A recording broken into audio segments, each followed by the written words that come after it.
भिक्षुक।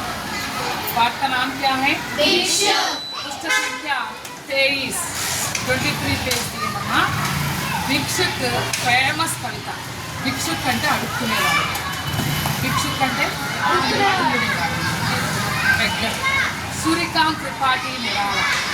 किसने लिखा इसे? सूर्यकांत त्रिपाठी निराला। भिक्षुक कविता के कवि कौन है? सूर्यकांत त्रिपाठी निराला है इसका पुरस्कार, यानी उसका नेम निराला, उसका सार्थक नाम सार्थक नाम। इस कविता के कवि सूर्यकांत त्रिपाठी निराला है। आपका जन्म सन 1896 में हुआ। 1896 में जन्मिंచారు। निराला आपका सार्थक नाम है। निराला అనేది ఆయనకి ప్రసిద్ధి చెందిన ఉపనామం। आपकी प्रतिभा बहुमुखी है। बाल रौंडर आपने नए छंद की सृष्टि की, కొత్త ఛందస్సునే సృష్టించారు। आपको हिंदी में मुक्त छंद के जन्मदाता मानते हैं। मुक्त ఛందస్సు అంతకుముందు పద్యాలన్నీ కూడా 4 లైన్లు 6 లైన్లు అలా ఉండేవి। ఈ ముక్త ఛందస్సుకి గుర్తించింది ఎవరు? सूर्यकांत त्रिपाठी निराला, उनके जन्मदाता अंటారు। आप बांग्ला, संस्कृत और अंग्रेजी साहित्य के अच्छे ज्ञाता हैं। मुझे చెప్తున్నాం ఇవన్నీ భాషల్లో నేను నిష్ణాతులు। आपने परिमल, अनामिका, गीतिका आदि अनेक रचनाएं की। ఇలా परिमल అని, अनामिक అని, गीतिका అని అనేక రచనలు చేశారు। आप स्वामी विवेकानंद के विचारों से प्रभावित हैं। ఈయన స్వామి వివేకానంద ఆలోచనలకు ప్రభావితం అయ్యారు। वह आता दो टूक कलेजे के कर्ता पचकाता पद पर आता। అతను వస్తున్నాడు। दो टूक कलेजे के రెండు మెతుకుల అన్నం కోసం కర్తా పచకాతా పద पर आता। పాపం బాధపడుతూ దారిలోకి వస్తున్నాడు।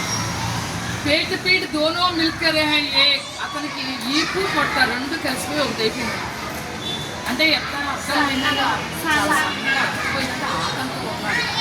ఆకలితో ఉన్నాడు, పొట్ట వెనకాల ఈపు ఒకటిగా అయిపోయింది, పద్దెల్లే అయిపోయింది। दोनों मिलकर रहे एक। चल रहा लकुटिया टेक। ఎలా వెళ్తున్నాడు? కర్ర పట్టుకుని పాపం ఇలా ఇలా నడుచుకుంటూ వస్తున్నాడు। ముట్టి మరి దానేకు దానేకు ఇప్పుడు మెతుకుల కోసం, ఆకలి తీర్చుకోవడానికి।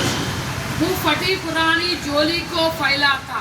తన చిరిగిపోయిన జోలినిలా ఇలా ముందుకు చాపుతున్నాడు, ఎవరైనా వేస్తారేమో అని। दो टूक कलेजे के कर्ता पछताता पद पर आता। दो टूक कलेजे के कर्ता पछताता पद पर आता। హృదయంలో బాధను నింపుకొని బాధపడుతూ ఆ రెండు మెతుకుల కోసం వస్తున్నాడు। साथ दो बच्चे भी है सदा हाथ फैलाए। అతను ఒక్కడే ఉన్నాడా? అడుక్కునేవాడు అక్కడే ఉన్నాడా? లేదు, అతని వెంట ఇద్దరు పిల్లలు చేతులు చాపుతూ వస్తున్నారు। पाये से वे मलते हुए पेट चलते हैं। ఆ ఇద్దరు పిల్లలు ఎలా పాపం ఇలా ఇలా పొట్టని ఇలా ఎడం చేతిలో ఇలా ఇలా ఇలా ఇలా ఇలా అనుకుంటున్నారంటే ఏంటి? కుడి చేతితో ఇలా ఇలా అంటున్నారు। और दाहिना दया दृष्टि पाने की ओर बढ़ाए। ఎడం చేత్తోనేమో పట్టుమలుపుకుంటున్నారు, కుడి చేత్తోనేమో దయ చూపండి అమ్మా, దయ చూపండి అంటూ ముందుకు చేస్తున్నారు। भूख से सूख होट जब जाते दाता बाट दाता से क्या पाते। పాప ఆకలితో పెదాలు ఎండిపోతాయి, ఏమిస్తాడు భగవంతుడితో? ఏం పొందుతున్నారు వాళ్ళు? घूंट आंसुओं के पीकर रह जाते। ఆ దాహాన్ని ఎలా తెచ్చుకుంటున్నారు వాళ్ళు? ఆ కన్నీళ్ళే నోట్లోకి వెళ్ళిపోయి ఆ కన్నీళ్ళని తాగి ఉండిపోతున్నారు। అంటే అంత హీనమైన స్థితిలో వాళ్ళు ఉన్నారు। చాట్ రహే హై జూటీ పత్తల్ కభీ సడక్ పర్ ఖడే హుయే। అప్పుడప్పుడు ఆ రోడ్డు మీద ఉండి ఆ ఎంగిలాకులు నాటుకుంటారు।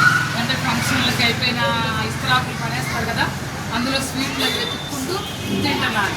और जपट लेने को उनसे कुत्ते भी हैं अड़े हुए। కానీ అవి ఆ చెత్తకుండీలో తిందామనుకునేసరికి ఆటికి వాళ్ళ కుక్కలు కూడా పోటీ పడుతుంది। చూసారు అంత దారుణమైన పరిస్థితి వాళ్ళది। हो गया कविता। किसने लिखा इसे? కాలంలో సామాజిక పరిస్థితులు అలా ఉంది, ఇప్పుడు లేవు అలా। ప్రతి ఒక్కడికి తిండి దొరుకుతుంది, మనకు అడుక్కునే వాళ్ళు కూడా అలా లేరు। మనం ఏమైనా వేసినా కానీ వాళ్ళు తినే ఇదిలో లేరు, ఎందుకంటే వాళ్ళ కోసం డబ్బులు చేస్తున్నాం। ఆనాటి పరిస్థితుల్లో ఆహారం తక్కువగా లభించేది, అడుక్కునే వాళ్ళు కూడా ఎక్కువగా ఉండరు। వాళ్ళని చూసి సమాజం మారాలి, कवि सूर्यकांत त्रिपाठी निराला ఈ కవితను రాయడం చాలా ఫేమస్।